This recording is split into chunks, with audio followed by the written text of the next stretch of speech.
नमस्कार and welcome back to my YouTube channel rising star 2.0। दोस्तों, अभी की जो हमारी वीडियो है इसमें हम मिथिला यूनिवर्सिटी पीजी एडमिशन सत्र 2021 से 23 से रिलेटेड कुछ ज़रूरी बातें करने वाले हैं।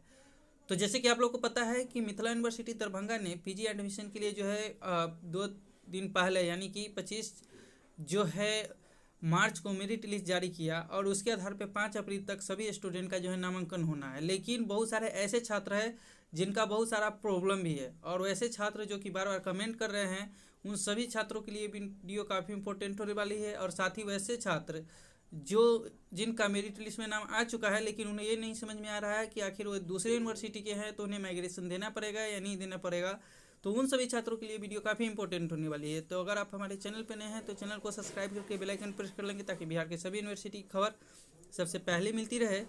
और हमारा टेलीग्राम चैनल ज्वाइन कर सकते हैं जिसका लिंक आपको डिस्क्रिप्शन बॉक्स में देखने को मिलेगा। और हमें पर्सनल कांटेक्ट करना चाहते हैं तो इंस्टाग्राम पे हमसे जुड़ सकते हैं। तो इसमें जो हम बात करने वाले हैं, सबसे पहली बात कि वैसे छात्र, बहुत सारे ऐसे छात्रों की संख्या है जिनका नंबर ज़्यादा है लेकिन उनका भी लिस्ट में नाम नहीं है। और कुछ ऐसे छात्र जिनका लिस्ट में नाम ना आने का भी बहुत सारे कारण हो सकते हैं, उन सभी छात्र और क्या सेकेंड मेरिट लिस्ट जारी होगा, उन सभी बातों को हम इस वीडियो में आपको डिटेल में बताएंगे। तो वीडियो में शुरू से लास्ट तक जरूर बनिएगा। तो चलिए बात कर लेते हैं सबसे पहली टॉपिक कि जो मेरिट लिस्ट जारी की गई है वो कैसे की गई है। तो जो मेरिट लिस्ट जारी की गई है, पहले ही बता दिया गया था कि वैसे छात्र जिनका अगर आवेदन होता है पीजी के लिए तो उनका अगर मेरिट लिस्ट बनता है तो ऑनर्स के अकॉर्डिंग जो 45% पे बनेगा। लेकिन अगर वो ऑनर्स के अलावा उनका अगर एक्स्ट्रा सब्जेक्ट जो भी था, सब्सिडी सब्जेक्ट, अगर उन विषय से उन्होंने अप्लाई किया है तो उनका मेरिट लिस्ट जो है कम से कम 55% पे बनेगा। तो ये तो हुई कि जो कॉलेज की तरफ से इन्फॉर्मेशन दी गई थी उस आधार पे। लेकिन बहुत सारे ऐसे छात्र हैं जिनका क्या है कि नंबर ज़्यादा है और उनसे कम नंबर वाले छात्रों का जो है नामांकन हो गया है। तो दोस्तों, ये इस वजह से हुआ है कि कुछ जो है आरक्षण दिए जाते हैं, जैसे ओबीसी, एससी, एसटी या ईबीसी के जो भी छात्र हैं उनको जो है थोड़ी छूट दी जाती है, यानी कि आरक्षण दी जाती है कि अगर उनका कम भी नंबर होगा, मान के चलिए कि अगर आप जनरल से है, ओबीसी से है, तो अगर आपका 50 यानी कि 60-65% है और किसी एससी एसटी वाले छात्र का अगर 55% नंबर है तो उनका इस लिस्ट में नाम आ गया होगा, क्योंकि उन्हें कुछ छूट जो है मिलती है और आरक्षण के आधार पे, सीट कैटेगरी के आधार पे जो है उन्हें नामांकन मिल जाएगा। और इस यही वजह है कि आपका नाम नहीं आया होगा और उन सभी छात्रों का नाम आ गया हो। अब क्या है कि बहुत सारे छात्र ऐसे हैं जिनका कहना है कि सेम कैटेगरी के हैं लेकिन उनका कम नंबर है तो मेरा आ गया है। तो ये जो है मिस्टेक यूनिवर्सिटी की तरफ से हुई है दोस्तों, ये मैं मानता हूँ। और इसको लेकर के यूनिवर्सिटी में जो है आंदोलन भी शुरू है, तो जल्द ही कुछ जो है इस पर रिस्पॉन्स भी देखने को मिलेगा। लेकिन जो है मुख्य कारण यही हो सकते हैं कि आप अगर जनरल कैटेगरी से आ रहे हैं और आपसे निचले कैटेगरी यानी कि एसटी एसटी के जो भी छात्र होंगे और आपसे कम भी नंबर होंगे तो उनका नाम निश्चित रूप से आ गया होगा, ये भी आपको मानना पड़ेगा। अब बात कर लेते हैं कि जो छात्र जिनका नाम नहीं होगा उनका और भी कारण क्या हो सकता है। तो दोस्तों देखिए, बहुत यूनिवर्सिटी ने अप्लाई करते समय ये कैटेगरी बनाई हुई थी कि जो छात्र जिनका जो है अगर पीजी में एडमिशन लेना है तो उनको जो है अपने ऑनर्स के अकॉर्डिंग कम से कम जो है 45% नंबर होने चाहिए, तभी उनका जो है अप्लाई हो सकेगा।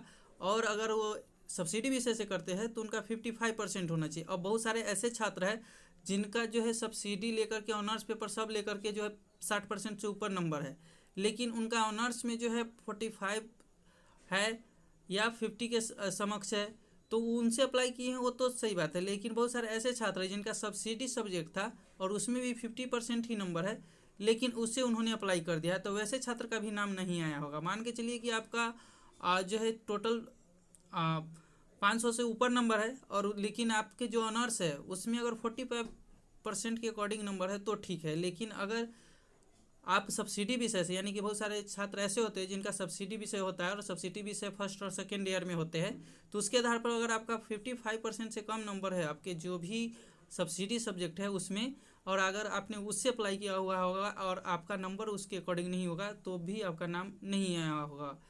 अब बात कर लेते हैं कि क्या जो छात्र का नाम आ चुका है लिस्ट में तो कौन से छात्र हैं जिनको माइग्रेशन देने की ज़रूरत पड़ेगी, सीएलसी देने की ज़रूरत पड़ेगी।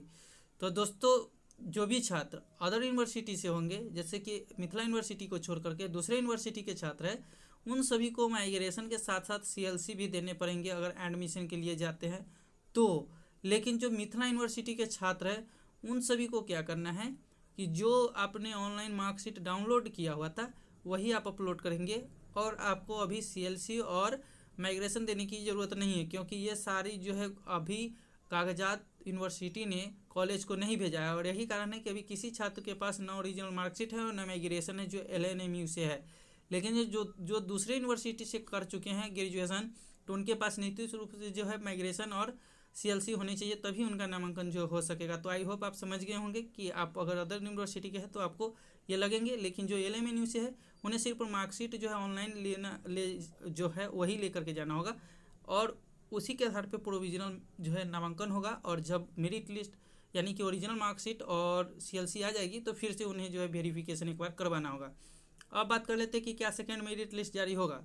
तो दोस्तों अभी जो है आप लोगों को भी पता होगा कि यूनिवर्सिटी में कुल 26,000 से ऊपर आवेदन किए गए थे, और जिसमें सिर्फ 12,000 स्टूडेंट का जो है नाम आया।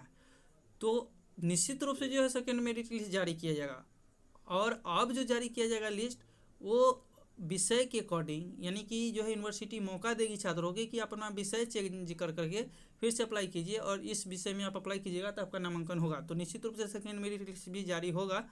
तो आप लोगों को पैसेंस रखना है और हमारे साथ आपको बने रहना है आगे की जानकारी के लिए। अगर कोई क्वेश्चन है आपके दिमाग में तो आप कमेंट करके पूछ सकते हैं, मैं पूरी जो है कोशिश करूँगा आपके क्वेश्चन का जवाब देने का। वैसे आप हमसे इंस्टाग्राम पे भी बात कर सकते हैं। तो दोस्तों आई होप आप समझ गए होंगे कि कौन से छात्र हैं जिनका मेरिट लिस्ट में नाम नहीं आया है, और ज़्यादा नंबर होने के बावजूद भी आपका नाम क्यों नहीं आ पाया है। तो मिलते हैं अगले वीडियो में, जब तक के लिए जय हिंद जय भारत।